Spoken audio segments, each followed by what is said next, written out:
হচ্ছে ১২টার বাংলাটা হচ্ছে ভারত ভাগ তো হয়নি, হয়েছে বাংলা ভাগ। ভারত ভাগের নাম করে বাংলা ভাগ হয়েছে। বাংলাটা ধ্বংস হয়েছে, বাংলা ভোটই হবে না, ভোট হতে পারে না। এরাও ইল্লিগাল মাইগ্রেন্ট। ইল্লিগাল মাইগ্রেন্ট মানেই জানে না। ভারতবর্ষে ঢুকে আমাদের কাজগুলো খেয়ে নিয়েছে। তো একটা রিক্সা চালক, ওটা কি সরকারি কোনো চাকরি? না। একটা ড্রেন পরিষ্কার সরকারি চাকরি? না। একটা লোকের বাড়িতে কাজ করা সরকারি চাকরি? না। ফেরত যাচ্ছে না। তারা জানে এটা আমার জন্ম, তারা জানে আমি জন্মগত নাগরিক, তারা জানে এটা আমার দেশ, কারণ তারা আইনটা জানে না। কিন্তু তারা শেষ হবে এই SIR এর যখন ফর্মটা ফিল আপ করবে, তখনই কিন্তু সে ইল্লিগাল মাইগ্রেন্ট হয়ে যাবে। বিহারে অতটা প্রভাবিত না হলেও বাংলা ধূলিসাৎ হয়ে যাবে। বিহারে যদি বিহার ভাগ না হওয়ার পরেও এত লোক হতে পারে, তাহলে বাংলার ক্ষেত্রে কি হতে পারে? এটার দায়ে ওরা কাজ করছে, কিন্তু ওরা জানেই না যে সিটিজেনশিপ ব্যাপারটা কি। আপনারা SIR এর বিরোধিতা করছেন, SIR যাতে বাংলায় না হয় তার জন্য দাবি করছেন।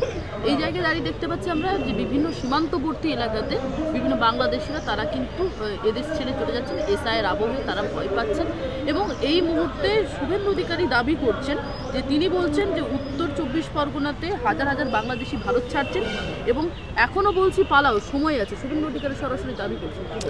দেখুন, SIR বা NRC বা NPR বা CAA এই বিষয়গুলো 99.9% মানুষের কাছে পরিষ্কার নয়। যতক্ষণ পর্যন্ত কোনো মানুষ দেশভাগ, বাংলা ভাগ, RSSের নীতিগত সিদ্ধান্ত এবং তৎকালীন সময়ের কমিউনিস্ট পার্টিদের ভাবনা বুঝতে না পারবে, ততক্ষণ কেউই বিষয়টাই বুঝতে পারবে না। যেমন আজকে এই যে SIR, এটা সংবিধান, এটা কি বলছে আমাদের নির্বাচন কমিশন কি বলছেন? সংবিধানের ৩২৬ নম্বর ধারা অনুসারে, এইটা মনে রাখতে হবে, যেটা প্রধানমন্ত্রীও বলছেন। সংবিধানের ৩২৬ মানে হচ্ছে নাগরিকদের যখন ১৮ বছর বয়স হবে তখন তারা ভোটাধিকার পাবে। আর নাগরিক কারা? সংবিধানের ৫ থেকে ৯ নম্বর ১০ নম্বর আর্টিকেলে লেখা আছে ১৯৪৮-এর ১৯শে জুলাইয়ের আগের লোকরা নাগরিক, তারপরে এসে যারা নাগরিকত্ব নিয়েছে। এবার ধরা যাক, গত পরশুদিন দেশের স্বরাষ্ট্রমন্ত্রী অমিত শাহ বললেন, কি বললেন না, বললেন ১৯৫১ থেকে ২০১৪ সাল পর্যন্ত যারা ভারতবর্ষে এসেছেন দেশভাগে বলি হয়ে এবং যারা লং টার্ম ভিসা পেয়েছে, এই লং টার্ম ভিসা যারা পেয়েছে বা সার্টিফিকেট পেয়েছে, একমাত্র তারা নাগরিকত্ব পাবার অধিকারী। তাহলে বাকি সবাই ইল্লিগাল মাইগ্রেন্ট। যে অসীম সরকার, এই যে সুজন চক্রবর্তী, এই যে অধীর চৌধুরী, এই টোটাল মানুষগুলো কিন্তু ইল্লিগাল মাইগ্রেন্ট। কারণ আইনে বলছে ১৯৫১ পর থেকে আজকে পর্যন্ত যত মানুষ পাসপোর্ট ভিসা ছাড়া এসছেন এবং তাদের ছেলেমেয়েরা পাসপোর্ট ভিসা ছাড়া এসছে, পাসপোর্ট নিয়ে এসে ফিরে যায়নি এবং তাদের ছেলেমেয়েরা ইল্লিগাল মাইগ্রেন্ট হয়ে গেছে। কিন্তু এই যে দেখুন, আপনাদের যে সাংবাদিক জগতের ময়ূক রঞ্জন, আমি যতদূর জানি ওই যে মেয়েটা দারুণ বলে ওদের এতে চ্যানেলের, এরাও ইল্লিগাল মাইগ্রেন্ট। ইল্লিগাল মাইগ্রেন্ট মানেই জানে না। ফলত আমরা মনে করছি এই ১ বছর, ২ বছর, ৩ বছর, ১০ বছরের মধ্যে যারা এসছে তারা ইল্লিগাল মাইগ্রেন্ট। আইনটা তো আইন সকলের জন্য।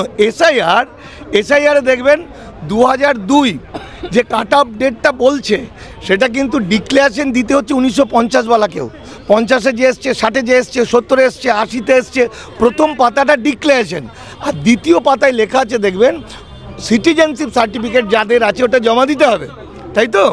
তাহলে ওখান থেকে কারা এসছে দেশভাগে বলি হয়ে? হিন্দুরা এসছে, দেশান্তরিত মানুষ হিন্দুরা এসছে। আর কিছু যে মুসলমানরা কাজের জন্য এসছে, কি করে? ওরা এসে রিক্সা চালায়, ওরা এখানে ড্রেন পরিষ্কার করে, এরা এখানে লোকের দোকানে কাজ করে, এই জন্য শ্রমিকের কাজগুলো করে। এই শ্রমজীবী মানুষ সারা পৃথিবীতেই কাজ করে বেড়ায়, তাই তো? তাহলে এই দেখুন, ওরা রিক্সা চালা আমাদের ভারতবর্ষে ঢুকে আমাদের কাজগুলো খেয়ে নিয়েছে। তো একটা রিক্সা চালক, ওটা কি সরকারি কোনো চাকরি? না। একটা ড্রেন পরিষ্কার সরকারি চাকরি? না। একটা লোকের বাড়িতে কাজ করা সরকারি চাকরি? না। তাহলে সরকারি চাকরিগুলো কারা খেয়েছে? সরকারি চাকরিগুলো তো ময়ূক রঞ্জনের মতো মানুষরা, শিক্ষিত ছেলেরা খেয়েছে। যেটা আমার এপারে শিক্ষিত লোকেরা চাকরিটা করতে পারতো সেটা কিন্তু শিক্ষিত মানুষরা খেয়েছে, তাই তো? কিন্তু লোকে কি মনে করছে, টিভিতে কি দেখানো হচ্ছে যে এই পাল পাল করে মুসলমানরা ঢুকছে এবং মুসলমানরা চাকরিটা খেয়ে নিয়েছে। কিন্তু ঘটনাটা হচ্ছে, দেখুন, মুসলিমরা যখন ভারতবর্ষে ঢুকেছিল তাদের সংখ্যাটা নিতান্ত কাজের জন্য, তারা ফিরে যেতে পারছিল না, বর্ডারে ধরা পড়ে যাবে। এখন তো বাংলাদেশিরা তারা তো ফিরে যাচ্ছেন, সেক্ষেত্রে ওটাই তো বলছি, বিভিন্ন সংগঠন বা রাজ্য সরকার তারা বিরোধিতা করছে, যাচ্ছেন তো অনেক বাংলাদেশি। দেখুন, আইনের চোখে আপনি যদি ইমিগ্রেশন অ্যান্ড ফরেনার্স অ্যাক্ট দেখেন 2025, যেটা 1 সেপ্টেম্বর লাগু হয়েছে, দেখুন সাবজেক্টটা আইনের, সাবজেক্টটা মুখের কথায় কে কী বললো তার নয়। তাতে বলছে এই মানুষগুলোকে ধরতে পারলে 7 বছর জেল এবং 10 লাখ টাকা ফাইন। তাহলে এই লোকগুলো যারা এসেছিল, মানে আমি বলছি 2-10 বছরের মধ্যে কাজের জন্য এসেছিল, তারা সুযোগ পেয়েছে চলে যাচ্ছে বাড়ি। কিন্তু তাদের সংখ্যাটা ভারতবর্ষে, আমার বাংলাতে শুধুমাত্র অবৈধ অনুপ্রবেশকারী 51 সাল থেকে 4.5 কোটির বেশি। আপনি এইখানে যে প্রেস ক্লাবে দেখবেন অর্ধেক মানুষ এরকম, তারা নিজেরাই জানে না।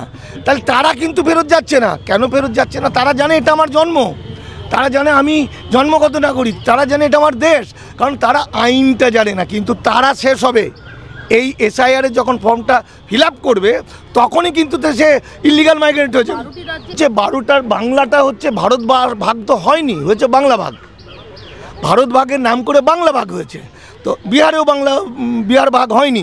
তাহলে বিহারে তো এসআইআর হলো, কিন্তু তার প্রভাব তো ইলেকশনে বা তার ফলাফলে পড়লো, সেটা তো অন্য প্রসঙ্গ। সেটা তো পরে দেখাই গেল যে কিভাবে কি ঘটেছে, মানে যতগুলো ভোটার তার অনেক বেশি ভোট পড়েছে, সেটা পরের প্রশ্ন। কিন্তু প্রশ্নটা হচ্ছে বিহারের 315টা ইল্লিগাল মাইগ্রেন্ট ধরতে গিয়ে কেউ প্রথম হিসাবে 67 লাখ, দ্বিতীয় হিসাবে 47 লাখ, তৃতীয় হিসাবে 80 লক্ষ ভূমিপুত্র তো বেনাগরিক হলো। হ্যাঁ, তাহলে বিহারে যদি বিহার ভাগ না হওয়ার পরেও এত লোক হতে পারে, তাহলে বাংলার ক্ষেত্রে কি হতে পারে? কারণ বাংলা তো সেই সীমা যেখানে দেশভাগের বলি, ফলে বাংলায় এই আতঙ্কটা তো থাকবেই। যে মানুষগুলো এসছে সেই মানুষগুলো তারা তো জানে না, তাদেরকে পলিটিক্যাল দলটা তো ডেকেছে, তারা এসেছে, ভোট দিয়েছে। আপনাকে একটা উদাহরণ দিচ্ছি আমি। 2014 বিজেপি সরকার আসার পরে বাংলাদেশে আরএসএসের প্রতিনিধি ছিলেন গোবিন্দ প্রামাণিক। তিনি বাংলাদেশে রীতিমতো ট্রেনিং দিয়েছিলেন যাতে বাংলাদেশ থেকে ইয়ং ছেলেমেয়েরা ভারতে চলে আসে, ভারতে এলে তাদের দ্বৈত নাগরিকত্ব দেবে। বিহারে পড়লো না, বাংলায় কি পড়বে? বাংলাটা ধ্বংস হয়ে যাবে, বাংলা ভোটই হবে না, ভোট হতে পারে না। দেখুন, আমার একটা নাগরিকত্বের সার কথা বলে বই বেরিয়েছে, আমি সেখানে 50 থেকে এখন পর্যন্ত দেখিচ্ছে 4.5 কোটি বেনাগরিক, এবং সেটা অমিত শাহ গত পরশুদিন বললেন। অমিত শাহ কী বললেন? অমিত শাহ বললেন 1951 সাল থেকে 2014 এর মধ্যে যে মানুষগুলো লং টার্ম ভিসা পেয়েছে, মানে ধর্মীয় নির্যাতনের কারণে এসে আশ্রয় চেয়েছে, তো তাদেরকে সার্টিফিকেট দিয়েছে। তার সংখ্যা কত? 2014 আগে ছিল 31,000, এখন সেটা 50,000। তাহলে আর 4.5 কোটি মানুষ বিপদে পড়ে গেছে। ফলে বাংলা ধ্বংস হয়ে যাবে। বাংলা থাকবে কোথা থেকে?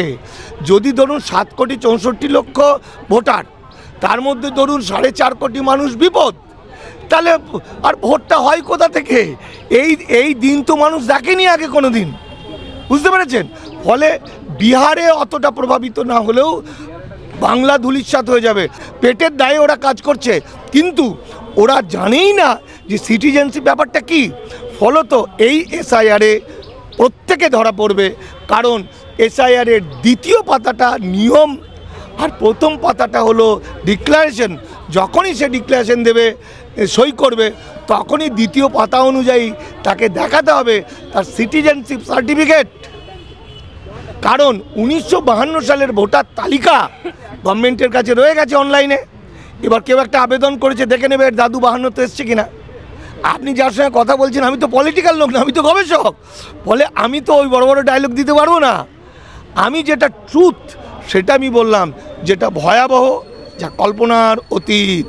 কলকাতা শহরের কত তাবর নেতা মন্ত্রীরা নেই হয়ে যাবে।